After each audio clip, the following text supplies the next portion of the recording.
Okay. Hello, Sibonye today. วันนี้เนาะสิมากินกาแฟนะกินกาแฟรัสเซียในมาเรียนอยู่ในเมืองโบซิลีเกี่ยวกับครับอากาศเกมนั้นเนาะแล้วก็เป็นทะเลนึงนี่แล้วก็มีคนตกปลาเนาะแล้วก็มีปลาใหญ่ซุปสปากันด้วยว้าวมื้อนี้สิพาไปรู้สึกผมได้เล่าคุณว่าได้มาเล่นยูโนเป็นอะไรไปสัมภาษณ์ส่งเซลอยู่ทางข้างๆก่อนนะก่อนอื่นเป็นตุ๊กย้ำมาทางนี้เดิมจริงๆนี่วะนั่นสัมภาษณ์ว่าไอที่อะไรแบบคือโต๊ะนี้คือมวยนทีเลยมันบ่เห็นหน้าเบิดคนสัมภาษณ์คนนี้กันชื่ออย่างเนาะคอยแมนซื้อจอนนี่ไปเรียนปีเกียมแต่เป็นนักศึกษาอยู่เมืองเนี่ยเมื่อนี้ก็พาเป็นชุมไอนักศึกษาแพทย์มาเที่ยวเมืองที่เจ้าของเรียนในฐานะ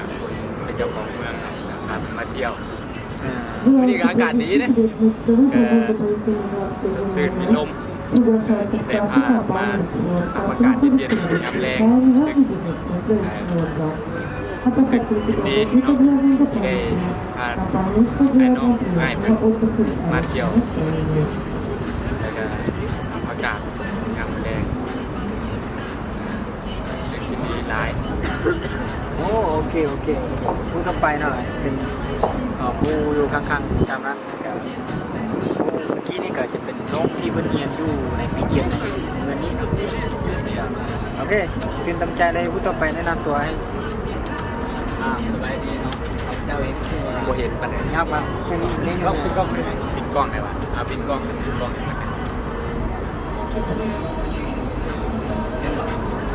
สัมภาษณ์ไปสัมภาษณ์ทำไมไม่ได้เนาะเห็นแต่ข้อไหมสบายดีเนาะสบายดีเท่านี้ข้าพเจ้าเองมีนามว่าผู้สอนเจ้าวุฒิเนาะ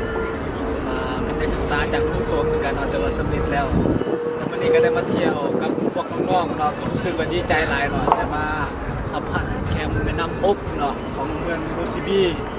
ที่ว่าบรรยากาศก็ถือว่าจริงใจได้หลายเนาะแพ้อยู่ประเทศเราเนาะทันสวาแล้ว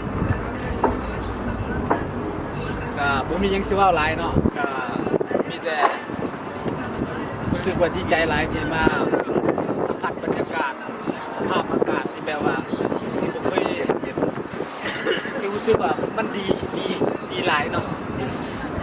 เอาเขาเข้าใจหลายเนาะนำทานสารวัตรยาเท่าตู้เนาะที่เป็นเจ้าของซาแนลเจ้าของซ่องหรือว่าแม่ผู้ให้สัมภาษณ์ให้เกียรติสัมภาษณ์ในมื้อนี้เนาะได้ก็ขอให้ทานจงประสบผลสำเร็จเนาะตั้งใจทำเรียนให้ได้เสียงให้เก่งคือเก่าเนาะเรียนในเอาไปประกาศแดงกลับมาบ้านเนาะโอกาสหนาก็มาเยี่ยมโอกาสก็มาเยี่ยมรู้ใหม่เดี๋ยวโอเคเนาะไปศึกษาหาสถานที่โอเคฟันกันนั้นก็จะเป็นการให้ผมซึ่งได้กันแนะนำตัวสำหรับไอทีเนียนก็เนี่ยตัวจบแล้วก็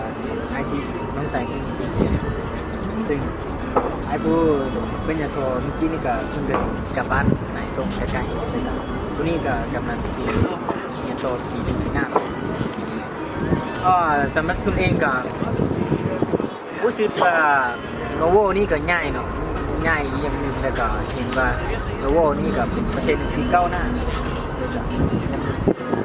จะมีหลายสิ่งหลายอย่างที่มาเรียกแล้วก็ญาติให้รู้ไว้แล้วก็อยากติดตามเป็นประวัติศาสตร์ไว้แล้วก็ได้มา3 คนนี่ได้มา3 คนนะงานโลกงานมีจุดมุ่งหมายงานไปเรื่อยๆว่าจะโอเคเป็นจริงไหนก็เดี๋ยวจะมาพบกันในวิดีโอ